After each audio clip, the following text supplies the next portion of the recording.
मैं doctor Pallavi red हूँ। मैं मेडिकल ऑन्कोलॉजिस्ट हूँ, जेपी अस्पताल में कंसल्टेंट हूँ। मैं आज आपको ब्रेस्ट कैंसर के ऊपर थोड़ा अवेयरनेस प्रोग्राम के तहत कुछ जानकारी देना चाहती हूँ। ब्रेस्ट कैंसर यूजुअली हमारा करीबन 2.5 लाख पर ईयर हो रहा है।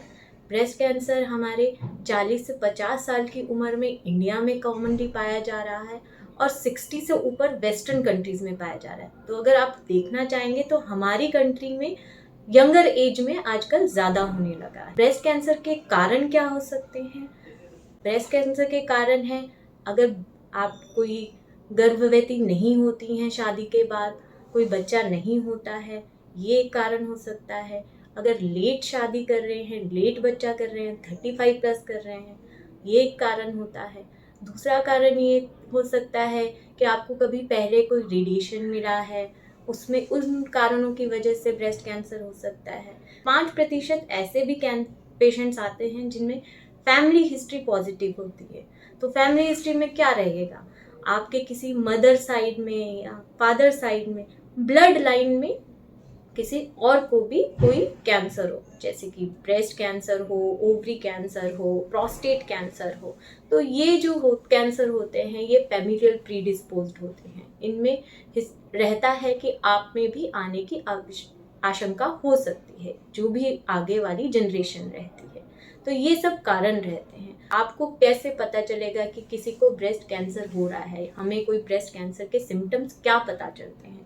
तो हमारे ब्रेस्ट कैंसर में स्तन में कोई गांठ मिल सकती है या फिर कोई बगल में गांठ मिल सकती है, जो कि काफ़ी लंबे समय से हो सकती है। सडनली एकदम से बढ़ने लग जाए, जो आपका निप्पल एरिया है वो अंदर की तरफ अगर जाने लग जाए, स्किन में कोई चेंजेस हो रहे हों, या फिर निप्पल से कोई डिस्चार्ज हो रहा हो, जैसे कि ब्लड डिस्चार्ज, सीरस डिस्चार्ज, ये सारे कारण, जो ये सारी सिम्टम्स होते हैं, ये ब्रेस्ट कैंसर के हो सकते हैं। इसमें आप देर ना कीजिए। आपके कोई भी आसपास के जो डॉक्टर रहते हैं, कोई भी सर्जन है या फिर कोई भी कैंसर स्पेशलिस्ट है, तो वहाँ आके तुरंत दिखाइए। तो आप सेल्फ एग्जामिनेशन ब्रेस्ट का कैसे कर सकते हैं? आप मिरर के सामने जाइए, अपर शर्ट जो भी है आपको हटाइए, मिरर में देखिए कि दोनों ब्रेस्ट साइड्स में आपके आर्म्स होने चाहिए। दोनों ब्रेस्ट की पोजीशन देखनी है, दोनों ब्रेस्ट की पोजीशन सेम साइज, सेम जगह पे है या नहीं, निपल्स की पोजीशन सेम जगह पे है या नहीं,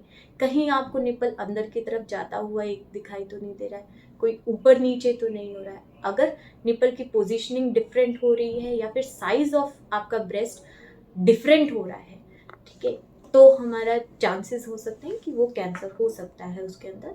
नेक्स्ट स्टेप आपको क्या करना है? आपको मिरर को देखते हुए एक आर्म उठानी है जिस साइड के आप ब्रेस्ट एग्जामिन करना चाहते हैं, और आपको अपने ये पाम की जो 3 फिंगर्स है, इसको लेते हुए पहले ऊपर से नीचे तक आपको प्रेस करते, ये मूवमेंट रखते हुए, सर्कुलेटिंग मूवमेंट रखते हुए कोई गांठ ढूंढनी है। तो जो भी कोई नोड्यूल होगा, गांठ होगी उसके अंदर, वो आपको पता चल जाएगी। ऐसे पहले ऊपर से नीचे जाइए। दूसरा आप क्या कर सकते हैं, पूरा राउंड सर्कल क्लॉकवाइज करना है, ऊपर से नीचे की तरफ जाना है। थर्ड आप क्या कर सकते हैं कि एक एंटी क्लॉकवाइज। तो ये 3 चीजें हो जाएंगी।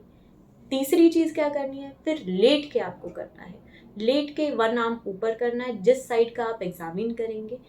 उसके बाद आपको सबसे पहले अपने बगलों के आसपास देखना है कि कोई गांठ तो नहीं है। मूवमेंट वही रहेगा, वही 3 फिंगर्स का सर्कुलेटिंग मूवमेंट में आपको सर्च करना है। एंड इसी तरह आपको ब्रेस्ट की एरिया में भी सर्च करना है। तो कोई भी अगर ऐसा लगता है कि कोई गांठ है जो कि दूसरी तरफ से कंपेयर करने पे नहीं है, अगर दूसरी तरह पे भी सेम गांठ है तो इसका मतलब नॉर्मल भी हो सकती है वो। अगर लेकिन दूसरी साइड ऑफ ब्रेस्ट पे आपको कोई वैसी गांठ महसूस नहीं हो रही है, तो इसका मतलब वो जो गांठ है वो सस्पिशियस है, वो कैंसर हो सकती है, तो उसकी जांच जरूर करवानी है। अगर कोई पेशेंट गांठ लेके आता है तो ज़रूरी नहीं है कि हर एक गांठ जो है कैंसरस हो सकती है। तो पहले ही डरना नहीं है कि मुझे गांठ हो गई और कैंसर आ जाएगा, डॉक्टर कह देंगे कैंसर आ जाएगा, ऐसा नहीं है। कोई भी गांठ हो, ज़रूरी नहीं है कि वो कैंसरस हो, कोई इन्फेक्शन की वजह से भी हो सकती है, बट उसे डायग्नोस करवाइए। डर के मत रहिए कि हम घर पे बैठे हैं, घर पे बैठने से तो कुछ भी नहीं होएगा, इलाज भी नहीं होएगा, डायग्नोसिस भी नहीं होगी, और कुछ भी बीमारी हो, कैंसरस हो या नॉन कैंसरस हो, वो बढ़ेगी। तो ये डरने की ज़रूरत नहीं है। और अगर कैंसरस निकल भी जाता है तो आजकल तो इतने एडवांसेस हो गए हैं, इतनी ज़्यादा हमारे पास अच्छी नई दवाइयाँ आ चुकी हैं, जिसके कारण हमारा इलाज इतना संभव है कि क्योर रेट्स हमारे बढ़ गए हैं, सर्वाइवल हमारा बहुत बढ़ गया है, पेशेंट बहुत लंबे समय तक जीते हैं, बिना डिजीज़ के जीते हैं। कितने सारे ऐसे पेशेंट्स हैं। आजकल तो फिल्म स्टार्स, आप अगर एग्जांपल लेना चाहें तो फिल्म स्टार्स कितने हैं जो कि ब्रेस्ट कैंसर से सरवाइव किए हैं, अभी भी उनका आगे करियर चल रहा है, they are living a normal life. तो ऐसे काफ़ी मरीज हैं जिनमें हम इलाज करते हैं, they are doing very good and they are happily living their life with their families. So stay positive. It is not always necessary कि if there is a swelling, it is cancerous, and even if it is cancerous, there are lots of hope and lots of survival. And I would like to say कि you should always come and visit to a specialist if you feel there is any lump in your breast. अब इलाज की अगर हम बात करें तो आजकल इलाज में बहुत एडवांसमेंट हो गई है। जैसे पहले हम देखते थे कि पहले कहा जाता था कि कैंसर हो गया तो सर्वाइवल नहीं है, बट आजकल लंबे समय तक सर्वाइवल होता है, पेशेंट क्योर हो जाते हैं ब्रेस्ट कैंसर के, उनको कुछ भी 20-20 साल के बाद भी कोई सिम्टम्स नहीं होता है। तो ये किस वजह से है? एक तो अवेयरनेस, अगर आप अवेयर रहेंगे कि ये सिम्टम होते हैं, हमें डॉक्टर को तुरंत दिखाना है, तो हमारा जल्दी डायग्नोसिस होएगा। सेकंड क्या चीज़ होता है कि ट्रीटमेंट करवाना है, ट्रीटमेंट से घबराना नहीं है। काफ़ी मरीजों को ये लगता है कि जो हमारा एलोपैथी का कीमोथेरेपी होता है या फिर कुछ और ट्रीटमेंट होता है, ब्रेस्ट सर्जरी होता है, इससे साइड इफ़ेक्ट्स होते हैं, बट ये सब मिथ्या है। साइड इफ़ेक्ट होते हैं बट वो सब कंट्रोलेबल साइड इफ़ेक्ट्स होते हैं, ठीक है।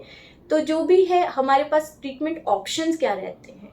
एक होता है हमारा लोकल थेरेपी मतलब ब्रेस्ट कैंसर की सर्जरी। आजकल हम पूरा ब्रेस्ट ना निकाल के हाफ ब्रेस्ट कंजर्व करके भी निकाल सकते हैं। दूसरी होती है हमारे पास कीमोथेरेपी, जो कि हम एक सिस्टमिक पार्ट के लिए यूज़ करते हैं। जो हमारे छोटे कण होते हैं ब्लड में, जो हमारे छोटे कण होते हैं, हम उनको टारगेट कर सकते हैं कीमोथेरेपी से। और आजकल जो न्यूअर एडवांसेस हो गए हैं वो है टारगेटेड थेरेपी और इम्यूनोथेरेपी। तो ये सब सारी न्यूअर एडवांसेस हम ना ब्रेस्ट कैंसर को ट्रीट करने के लिए यूज़ कर सकते हैं।